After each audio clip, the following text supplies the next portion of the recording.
Social media work ಆಗಿಲ್ಲ ಅಂದಿದ್ದ ಕೂಡಲೇ ಜನ ಒಂದು ಸಲ ಗಾಬರಿಯಾಗಿ ಹೋಗ್ಬಿಡ್ತಾರೆ. ಅಯ್ಯಯ್ಯೋ! ಫೇಸ್ಬುಕ್ ವರ್ಕ್ ಆಗ್ತಿಲ್ವಾ? ರೀಲ್ಸ್ ನೋಡೋಕ್ಕಾಗ್ತಿಲ್ಲ, ರೀಲ್ಸ್ ಹಾಕೋಕ್ಕಾಗ್ತಿಲ್ಲ, ಕಮೆಂಟ್ಸ್ ಮಾಡೋಕ್ಕಾಗ್ತಿಲ್ಲ, ಕಮೆಂಟ್ಸ್ ನೋಡೋಕ್ಕಾಗ್ತಿಲ್ಲ, ಪೋಸ್ಟ್ ಮಾಡೋಕ್ಕಾಗ್ತಿಲ್ಲ, ಯಾರು ಏನು ಹಾಕಿದ್ದಾರೆ ಅಂತ ಫಾಲೋ ಮಾಡೋಕ್ಕಾಗಲ್ಲ, ಸ್ಟೇಟಸ್ ನೋಡೋಕ್ಕಾಗಲ್ಲ, ಸ್ಟೋರಿ ಹಾಕೋಕ್ಕಾಗಲ್ಲ. ಅಂದರೆ ಸೋಷಿಯಲ್ ಮೀಡಿಯಾ ಎಸ್ಪೆಷಲಿ ಫೇಸ್ಬುಕ್, ಇನ್ಸ್ಟಾಗ್ರಾಮಿಗೆ ಎಷ್ಟು ಅಡಿಕ್ಟ್ ಆಗಿದ್ದೀವಲ್ವ ನಾವು. ಏನಕ್ಕೆ ಈ ವಿಷಯ ಹೇಳ್ತಾ ಇದ್ದೀನಿ ಅಂದರೆ, ಬ್ಯಾಂಗ್ಳೂರು ಇಂಟರ್ನ್ಯಾಷನಲ್ ಫಿಲ್ಮ್ ಫೆಸ್ಟಿವಲಲ್ಲಿ ಒಂದು ಸಿನಿಮಾ ಬಂದಿದೆ, ಲೈನ್ ಮ್ಯಾನ್ ಅಂತ. ಯಾಕಂದರೆ ಆ ಸಿನಿಮಾದಲ್ಲೂ ಅಷ್ಟೇ ನಿಮಗೆ ಇದ್ದಕ್ಕಿದ್ದಂತೆ ಯಾವುದೋ ಒಂದು ಕಾರಣಕ್ಕೆ ಇಡೀ ಊರೇ ಕರೆಂಟ್ ಹೊರಟೋಗುತ್ತೆ. ಹೋಗುತ್ತೆ ಅನ್ನೋದಕ್ಕಿಂತ ಕರೆಂಟ್ ತೆಗಿತಾರೆ. ನಾನು ಲೈನ್ ಆನ್ ಮಾಡೋಕ್ಕಿಲ್ಲ, ಬೇರೆ ಯಾರಿಗೂ ಲೈನ್ ಆನ್ ಮಾಡೋಕ್ಕೆ ಬಿಡೋಕ್ಕಿಲ್ಲ. ಅವಾಗ ನಾನು ಕನೆಕ್ಟ್ ಮಾಡ್ಕೊತಾ ಇದ್ದೆ, ಒಂದು ಸಿನಿಮಾದಲ್ಲಿ ಈಗ ತೋರಿಸಿದ್ರು ಅದೆಷ್ಟು ರಿಯಾಲಿಟಿ, ಅಲ್ಲಿ ಹೇಗೆ ಆಗುತ್ತೆ, ಒಂದು ಕರೆಂಟ್ ಇಲ್ಲದೆ ಏನೆಲ್ಲ ನಡೆಯುತ್ತೆ ವ್ಯವಸ್ಥೆ. ಇಲ್ಲೂ ಕೂಡ ಅರ್ಧ ಗಂಟೆಲಿ ಅದನ್ನು ನನ್ನ ಸುತ್ತಮುತ್ತ ಇದ್ದಂಥ ನನ್ನ ಕಲೀಗ್ಗಳಾಗಿರ್ಬೋದು, ನನ್ನ ಸ್ನೇಹಿತರುಗಳಾಗಿರ್ಬೋದು, ಅಲ್ಲಿ ನಾನು ನೋಡಿದೆ. ನಾನು ಕಷ್ಟಪಟ್ಟು ತಗೊಂಡಿರೋ ಚಿನ್ನನ ಕಡಿಮೆ ಬೆಲೆಗೆ ಮಾರೋಕ್ಕಾಗತ್ತಾ? ಒಳ್ಳೆ ಬೆಲೆ ಸಿಗೋ ಕಡೆ ಮಾರಬೇಕು. ಇಷ್ಟು ಕಡಿಮೆ ಚಿನ್ನಕ್ಕೆ ಅಧಿಕ ಬೆಲೆ ಕೊಡೋದು ಅಭಯ ಗೋಲ್ಡ್ ಬಯರ್ಸ್ ಮಾತ್ರ. ನಮಸ್ಕಾರ ಸ್ನೇಹಿತರೆ, ನೀವು ನೋಡ್ತಾ ಇದ್ದೀರಾ ಸ್ಪೀಡ್ ಪ್ಲಸ್ ಕರ್ನಾಟಕ. ನಾನು ನಿಮ್ಮ ಸಂದೀಪ್. ಈಗ 2 ದಿನದ ಮುಂಚೆ ಸುಮಾರು ರಾತ್ರಿ 9 ಗಂಟೆಗೆ ಇದ್ದಕ್ಕಿದ್ದಂತೆ ಫೇಸ್ಬುಕ್ಕು, ಇನ್ಸ್ಟಾಗ್ರಾಮು ಸರ್ವರ್ ಡೌನ್ ಆಗುತ್ತೆ. ಎಷ್ಟೋ ಜನ ಗಾಬರಿ ಹೋಗ್ಬಿಡ್ತಾರೆ, ಏನಪ್ಪ ನನ್ನ ಫೇಸ್ಬುಕ್ ಹ್ಯಾಕ್ ಆಗಿದೆಯಾ, ಇನ್ಸ್ಟಾಗ್ರಾಮ್ ಹ್ಯಾಕ್ ಆಗಿದೆಯಾ, ಏನಾಯ್ತಿದು, ಅಕ್ಕಪಕ್ಕದಲ್ಲಿ ಇರೋರಿಗೆಲ್ಲ ಕೇಳ್ತಾರೆ. ಯಾಕಂದರೆ ಅದಕ್ಕೆ ನಾನು ಕೂಡ ಒಂದು ಸಾಕ್ಷಿ. ನಾವು ಒಂದು ಕಡೆ ಆಚೆಗೆ ಇದ್ವಿ, ಒಟ್ಟಿಗೆ ಕೂತಾಗ ಇದಕ್ಕಿದಂತೆ ವರ್ಕ್ ಆಗ್ತಿಲ್ಲ ಅಂದರು. 2-3 ಜನ ಮೊಬೈಲ್ ಚೆಕ್ ಮಾಡಿದ್ವಿ, ಯಾರ್ದು ವರ್ಕ್ ಆಗ್ತಿಲ್ಲ, ಏನಾಯಿತು, ಇಮಿಡಿಯೇಟಾಗಿ ಟ್ವಿಟರ್ಗೆ ಹೋದ್ವಿ, ನೋಡಿದ್ವಿ, ವರ್ಕ್ ಆಗ್ತಿಲ್ಲ, ಹೀಗೆ ಸರ್ವರ್ ಡೌನ್ ಆಗಿದೆ, ಗ್ಲೋಬಲಿ ಡೌನ್ ಆಗಿದೆ ಅನ್ನೋದು ಟ್ರೆಂಡಿಂಗಲ್ಲಿ ಹೋಗ್ತಾ ಇತ್ತು. ಆ ಟೈಮಲ್ಲಿ ನಂಗೆ ಸಾಕಷ್ಟು ಜನ ಸ್ನೇಹಿತರು ಫೋನ್ ಮಾಡಿದರು, ಏನಕ್ಕೆ ವರ್ಕ್ ಆಗ್ತಿಲ್ಲ, ನಿಂಗೆ ಏನಾದರೂ ಗೊತ್ತಾ, ಏನಾಗಿದೆಯಂತೆ, ಹಿಂಗೆ ನೋಡಿದ್ವಿ, ಈ ಥರ ಒಂದೆಲ್ಲೋ ಒಂದು ಕಡೆ ನ್ಯೂಸ್ ನೋಡಿದ್ವಿ, ಹೀಗೆ ಹಾಕಿದ್ದಾರೆ ಅನ್ನೋದೆಲ್ಲ ವಿಷಯಗಳು ಹೇಳ್ತಾರೆ. ಬಟ್ ಆ ಟೈಮಲ್ಲಿ ನಾನು ಯೋಚನೆ ಮಾಡಿದ್ದು, ಒಂದು ಅರ್ಧ ಮುಕ್ಕಾಲು ಗಂಟೆ Facebook, Instagram, social media work ಆಗಿಲ್ಲ ಅಂದಿದ್ದ ಕೂಡಲೇ ಜನ ಒಂದು ಸಲ ಗಾಬರಿಯಾಗಿ ಹೋಗ್ಬಿಡ್ತಾರೆ. ಏನೋ ಕಳ್ಕೊಂಬಿಟ್ವಿ ನಾವು ಲೈಫಲ್ಲಿ, ಆಕಾಶನೇ ತಲೆ ಮೇಲೆ ಬಿದ್ದುಬಿಟ್ಟಿದೆ, ಜೀವನನೇ ಇಲ್ವೇನೋ, ಏನು ಮಾಡೋದು ಮುಂದೆ, ಅಯ್ಯಯ್ಯೋ! ಫೇಸ್ಬುಕ್ ವರ್ಕ್ ಆಗ್ತಿಲ್ವಾ, ರೀಲ್ಸ್ ನೋಡೋಕ್ಕಾಗ್ತಿಲ್ಲ, ರೀಲ್ಸ್ ಹಾಕೋಕ್ಕಾಗ್ತಿಲ್ಲ, ಕಮೆಂಟ್ಸ್ ಮಾಡೋಕ್ಕಾಗ್ತಿಲ್ಲ, ಕಮೆಂಟ್ಸ್ ನೋಡೋಕ್ಕಾಗ್ತಿಲ್ಲ, ಪೋಸ್ಟ್ ಮಾಡೋಕ್ಕಾಗ್ತಿಲ್ಲ, ಯಾರು ಏನು ಹಾಕಿದ್ದಾರೆ ಅಂತ ಫಾಲೋ ಮಾಡೋಕ್ಕಾಗಲ್ಲ, ಸ್ಟೇಟಸ್ ನೋಡೋಕ್ಕಾಗಲ್ಲ, ಸ್ಟೋರಿ ಹಾಕೋಕ್ಕಾಗಲ್ಲ. ಅಯ್ಯೋ ದೇವರೇ! ಅಂದರೆ ಸೋಷಿಯಲ್ ಮೀಡಿಯಾ ಎಸ್ಪೆಷಲಿ ಫೇಸ್ಬುಕ್, ಇನ್ಸ್ಟಾಗ್ರಾಮಿಗೆ ಎಷ್ಟು ಅಡಿಕ್ಟ್ ಆಗಿದ್ದೀವಲ್ವ ನಾವು. ಸುಮ್ಮನೆ ಕೂತ್ಕೊಂಡಿದ್ರು ಏನಾದರೂ ಒಂದು ಹಿಂಗೆ ಮೊಬೈಲಲ್ಲಿ ನೋಡ್ತಾನೇ ಇರಬೇಕು. ಹೇಗಾಗಿದೆ ಅಂದರೆ, ಇವತ್ತಿನ ಜನ್ರೇಷನ್ನಲ್ಲಿ ಜಗತ್ತು, ಎಷ್ಟೋ ಜನ ತಲೆ ಎತ್ತಿ ಎದುರುಗಡೆ ಇರೋರನ್ನ, ಅಕ್ಕಪಕ್ಕದಲ್ಲಿರೋರನ್ನ ನೋಡಿದ್ರೆ ತುಂಬ ದಿನ ಆಗೋಗ್ಬಿಟ್ಟಿತ್ತು. ಯಾಕಂದರೆ ಮೊಬೈಲ್ ಹೀಗಿದೆಯಾ, ಹಿಂಗೆ ಹಿಡ್ಕೊಂಡು ನೋಡ್ಕೊಂಡು ಪಕ್ಕದಲ್ಲಿ ಯಾರಿದ್ದಾರೋ ಗೊತ್ತಿಲ್ಲ, ಎದುರುಗಡೆ ಯಾರಿದ್ದಾರೋ ಗೊತ್ತಿಲ್ಲ, ರಸ್ತೆ ದಾಡ್ತಾನೆ ಹಿಂಗೆ ಅವ್ನು ಹಾರು ನೋಡ್ಕೊಂಡೇ ಬಂದು ಕೊನೇ ಬ್ರೇಕ್ ಹೊಡಿಬೇಕು ಅವನು. ಅಲ್ಲಿ ತನಕ ಮೊಬೈಲಿಂದ ಕತ್ತೆ ಎತ್ತಲ್ಲ ಮುಂದೆ ಮೇಲೆ. ಆ್ಯಂಡ್ ಇನ್ನೂ ಎಷ್ಟೋ ಜನ ತಾಯಂದರು ಮಕ್ಳುಗಳಿಗೆ ಮೊಬೈಲ್ ಇಲ್ಲದೆ ಊಟನೇ ಮಾಡಿಸಲ್ಲ. ಆ ಮಗುಗೆ ಹಿಂಗೆ ಮೊಬೈಲ್ ಕೊಟ್ಬಿಟ್ಟು ಇವರೆಲ್ಲ ಟಿ ವಿ ನೋಡ್ಕೊಂಡು ಬಾಯಿಗೆ ಹಿಂಗೆ ಹಾಕೋದು, ಅದು ಏನು ಕೊಟ್ಟರು ತಿಂತಾ ಇರುತ್ತೆ, ಹೊಡೆ ಹೋಗ್ತಾ ಇರುತ್ತೆ. ಎಷ್ಟರ ಮಟ್ಟಿಗೆ ಅಡಿಕ್ಟ್ ಆಗಿದ್ವಿ ನಾವು. ಒಂದು ಅರ್ಧ ಗಂಟೆ ವರ್ಕ್ ಆಗಿಲ್ಲ ಅನ್ನೋದಕ್ಕೆ ಎಷ್ಟು ಶಾಕ್ ಆಗ್ತೀವಿ, ಏನು ಮಾಡೋದು ಗೊತ್ತಾಗಲ್ಲ. ಅಯ್ಯಯ್ಯೋ ಅಂದ್ಕೊಂಡು ಹೇಗಾರ ಮಾಡಿ ರಿಕವರ್ ಮಾಡೋಣ ಅಂದ್ಕೊಂಡು ಏನೆಲ್ಲ ಟ್ರೈ ಮಾಡ್ತೀವಿ. ಏನಕ್ಕೆ ಈ ವಿಷಯ ಹೇಳ್ತಾ ಇದ್ದೀನಿ ಅಂದರೆ, ಬ್ಯಾಂಗ್ಳೂರು ಇಂಟರ್ನ್ಯಾಷನಲ್ ಫಿಲ್ಮ್ ಫೆಸ್ಟಿವಲಲ್ಲಿ ಒಂದು ಸಿನಿಮಾ ಬಂದಿದೆ, ಲೈನ್ ಮ್ಯಾನ್ ಅಂತ. ನಮ್ಮ ವಿನಯ್ ರಾಜ್ಕುಮಾರ್ ಅವರ ಮೊದಲನೇ ಸಿನಿಮಾ, ರನ್ ಆ್ಯಂಟೋನಿ ಸಿನಿಮಾ ನಿರ್ದೇಶನ ಮಾಡಿದ್ದ ರಘು ಶಾಸ್ತ್ರಿ ಅವರ ನಿರ್ದೇಶನದ 3ನೇ ಸಿನಿಮಾ ಇದು, ಲೈನ್ ಮ್ಯಾನ್ ಅಂತ.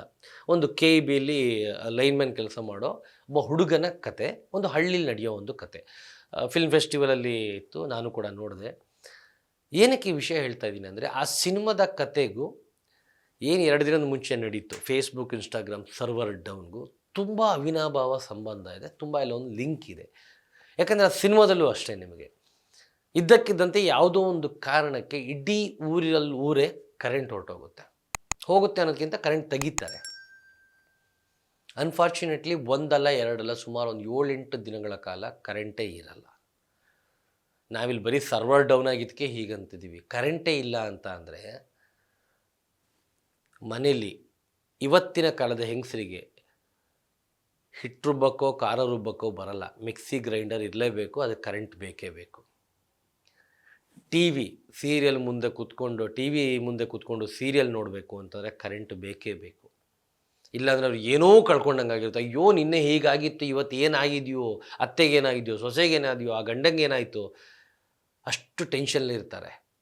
ಇನ್ನು ಮೊಬೈಲ್ಗಳು ಮ್ಯಾಕ್ಸಿಮಮ್ ಬ್ಯಾಟ್ರಿ ಬ್ಯಾಕಪ್ 1 ದಿನ 1.5 ದಿನ ಬರ್ಬೋದು. ಹಿಂದಿನ ಕಾಲದ ಥರ ಲ್ಯಾಂಡ್ಲೈನ್ ಫೋನ್ಗಳಿಲ್ಲ. ಒಬ್ರಿಗೊಬ್ರಿಗೆ ಸುದ್ದಿ ಮುಟ್ಸೋಕ್ಕಾಗಲಿ ಏನಕ್ಕಾದ್ರೂ ಆಗಲಿ, ಟೈಮ್ ಪಾಸಿಗಾಗಲಿ, ಏನೋ ಒಂದು ನೋಡೋಕ್ಕೆ, ಮಾತಾಡೋಕ್ಕೆ 1.5 ದಿನ ಆದಮೇಲೆ ಮೊಬೈಲ್ಗಳು ಆಫ್ ಆಗುತ್ತೆ. ಕರೆಂಟ್ ಇಲ್ಲದೆ 7-8 ದಿನ ಹೇಗೆ ಬದುಕ್ಬೋದು ಜನ? ಈ ರೀತಿಯ ಒಂದು ಅದ್ಭುತವಾದ ಸಬ್ಜೆಕ್ಟ್ ಮೇಲೆ ಸಿನಿಮಾ ಮಾಡಿದ್ದಾರೆ ಲೈನ್ ಮ್ಯಾನ್. ಬಿ ಜಯಶ್ರೀ ದೇವಿಯವರು ಒಂದು ಬಹುಮುಖ್ಯ ಪಾತ್ರದಲ್ಲಿ ಅಭಿನಯ ಮಾಡಿದ್ದಾರೆ. ಸಿನಿಮಾ ತುಂಬ ಚೆನ್ನಾಗಿದೆ, ನನಗಂತೂ ಸಾಕಷ್ಟು ಇಷ್ಟ ಆಯಿತು. ಅದು ನೋಡ್ಕೊಂಬಂದು ಒಂದು 2-3 ದಿನಕ್ಕೆ ಈ ಇನ್ಸಿಡೆಂಟ್ ನಡೀತು. ಅವಾಗ ನಾನು ಕನೆಕ್ಟ್ ಮಾಡ್ಕೊತಾ ಇದ್ದೆ. ಒಂದು ಸಿನಿಮಾದಲ್ಲಿ ಈಗ ತೋರಿಸಿದ್ರು ಅದೆಷ್ಟು ರಿಯಾಲಿಟಿ, ಅಲ್ಲಿ ಹೇಗೆ ಆಗುತ್ತೆ, ಒಂದು ಕರೆಂಟ್ ಇಲ್ಲದೆ ಏನೆಲ್ಲ ನಡೆಯುತ್ತೆ ವ್ಯವಸ್ಥೆ. ಇಲ್ಲೂ ಕೂಡ ಅರ್ಧ ಗಂಟೆಲಿ ಅದನ್ನು ನನ್ನ ಸುತ್ತಮುತ್ತ ಇದ್ದಂಥ ನನ್ನ ಕಲೀಗ್ಗಳಾಗಿರ್ಬೋದು, ನನ್ನ ಸ್ನೇಹಿತರುಗಳಾಗಿರ್ಬೋದು, ಅಲ್ಲಿ ನಾನು ನೋಡಿದೆ ನಾನು. ಸೊ ಅದು ನೋಡಿದಾಗ ಹಾಗೆ ಅನ್ನಿಸ್ತು ನನಗೆ, ಹೌದು ಈ ಸಿನಿಮಾದ ಬಗ್ಗೆ ನಾನು ಹೇಳಬೇಕು, ಮಾತಾಡಬೇಕು ಅನ್ನಿಸ್ತು ನನಗೆ. ಯಾಕಂದರೆ ಕರೆಂಟೇ ಇಲ್ದಿರೋ ಒಂದು ಕರೆಂಟ್ ತೆಗೆದ ಮೇಲೆ ಅವರಲ್ಲಿ ತೆಗಿಯೋಕ್ಕೊಂದು ಕಾರಣ ಇದೆ, ಯಾಕೆ ತೆಗಿತಾರೆ ಅಂತ. ಅದೇ ಬಹುಮುಖ್ಯ ಕಾರಣ. ಅದೇ ನೀವು ಸಿನಿಮಾ ನೋಡಲೇಬೇಕು. ಅದು ತುಂಬ ಚೆನ್ನಾಗಿದೆ, ಕಾರಣ ಮಾತ್ರ ಅದ್ಭುತವಾಗಿದೆ, ಒಂದು ಮನಸ್ಸಿಗೆ ಮುಟ್ಟುವಂಥ ಒಂದು ಕಾರಣ, ಒಂದು human values cinema. But current ಇಲ್ಲದೆ 7-8 ದಿನ ಮನೆ ಒಳಗಡೆಯಿಂದ ಆಚೆನೇ ಬರದೇ ಇರೋವಂಥ ಮಕ್ಕಳುಗಳಾಗಿರ್ಬೋದು, ಹೆಂಗಸರುಗಳಾಗಿರ್ಬೋದು, ಅಕ್ಕಪಕ್ಕದ ಮನೇಲಿ ಯಾರಿದ್ದಾರೆ, ಎದುರುಗಡೆ ಮನೇಲಿ ಯಾರಿದ್ದಾರೆ, ಏನೂ ಗೊತ್ತಿಲ್ಲದೆ ಈ ಮೊಬೈಲ್, ಇಂಟರ್ನೆಟ್ ಪ್ರಪಂಚ ಅಥವಾ ಟಿ ವಿ ಪ್ರಪಂಚದಲ್ಲಿ ಮುಳುಗೋಗಿರೋರೆಲ್ಲ ಕರೆಂಟ್ ಹೋದ ಮೇಲೆ ಆಚೆ ಬರ್ತಾರೆ, ಅಕ್ಕಪಕ್ಕದ ಮನೆಯವ್ರ ಹತ್ರ ಮಾತಾಡ್ತಾರೆ, ಎಲ್ಲ ಒಟ್ಟಿಗೆ ಕೂತ್ಕೊಂಡು ಊಟ ಮಾಡ್ತಾರೆ, ಒಟ್ಟಿಗೆ ಆಟ ಆಡ್ತಾರೆ. ವಾವ್, ತುಂಬ ಚೆನ್ನಾಗಿದೆ ನಿಜವಾಗ್ಲೂ. ಹೋಗಿ ಥಿಯೇಟ್ರಲ್ಲಿ ಆ ಸಿನಿಮಾ ನೋಡಿ. ಇದೇ ತಿಂಗಳು ಮಾರ್ಚ್ 15ಕ್ಕೆ ಲೈನ್ ಮ್ಯಾನ್ ರಿಲೀಸ್ ಆಗ್ತಾ ಇದೆ. ಆ್ಯಂಡ್ ಡೆಫಿನೆಟ್ಲಿ ಸಿನಿಮಾ ನಿಮಗೆ ಎಂಟರ್ಟೈನ್ಮೆಂಟು ಮಾಡೇ ಮಾಡುತ್ತೆ. ಆ್ಯಂಡ್ ಜೊತೆಗೆ ಈ ವಿಷಯ ಏನಕ್ಕೆ ಹೇಳ್ತಾ ಇದ್ದೀನಿ ಅಂದರೆ, ಒಂದು 7 ದಿನ ಕರೆಂಟ್ ಇಲ್ಲದೆ ಇದ್ದರೆ ಹೇಗಿತ್ತು ಅನ್ನೋ ಒಂದು ಸಿನಿಮಾ ನೋಡ್ಕೊಂಬಂದೆ. ಅದಾದಮೇಲೆ ಅರ್ಧ ಗಂಟೆ ಸೋಷಿಯಲ್ ಮೀಡಿಯಾ ವರ್ಕ್ ಆಗಿಲ್ಲ ಅಂದರೆ ಏನಾಗುತ್ತೆ ಅನ್ನೋದನ್ನ ಲೈವ್ ಆಗಿ ನಾನು ಎಕ್ಸ್ಪೀರಿಯನ್ಸ್ ಮಾಡಿದೆ. ಯಾಕಂದ್ರೆ ನಾನು ಕೂಡ ನನ್ನ ಫೇಸ್ಬುಕ್ ಕೂಡ ಸುಮಾರು 1 ದಿನಗಳ ಕಾಲ ವರ್ಕೇ ಆಗ್ತಾ ಇರಲಿಲ್ಲ. ಫಸ್ಟು ನಾನು ಹ್ಯಾಕ್ ಮಾಡಿದ್ದಾರೆ ಅಂದ್ಕೊಂಡೆ, ವಿಷಯ ಗೊತ್ತಾದ್ಮೇಲೆ ಓಕೆ ಬಿಡು ಆಗುತ್ತೆ ಅಂದ್ಕೊಂಡೆ. ಆಮೇಲೆ ಎಲ್ರದ್ದು ಆಗಿದೆ, ನಂದಿನ್ನೂ ಓಪನ್ ಆಗ್ತಾ ಇರಲಿಲ್ಲ ಫೇಸ್ಬುಕ್ಕು. ಸೊ ಏನಾಯ್ತಪ್ಪ ಅನ್ನೋ ಗಾಬರಿಲಿ ನಾನು ಕೂಡ ಇದ್ದೆ. ಅಂದರೆ ನಾವು ಎಷ್ಟರ ಮಟ್ಟಿಗೆ ಅದಕ್ಕೆ ಅಡಿಕ್ಟ್ ಆಗಿದ್ದೀವಿ ಅಂದರೆ, ಒಂದು ವೇಳೆ ಯಾವತ್ತಾದರೂ ಮುಂದೊಂದು ದಿನ ಗೊತ್ತಿಲ್ಲ ಆಗಬಹುದೇನೋ, ಇಡೀ ಗ್ಲೋಬಲಿ ಸಡನ್ನಾಗಿ 24 hours ಇಂಟರ್ನೆಟ್ ಬಂದಾಗ ಹೋದರೆ ಏನಾಗ್ಬೋದು? ಎಷ್ಟು ಡಿಪೆಂಡ್ ಆಗಿದ್ದೀವಿ ಅಂದರೆ, ಇಂಟರ್ನೆಟ್ ಇಲ್ಲ ಅಂದರೆ ಈ ಮೊಬೈಲಿಗೆ ಕೆಲಸನೇ ಇಲ್ಲ.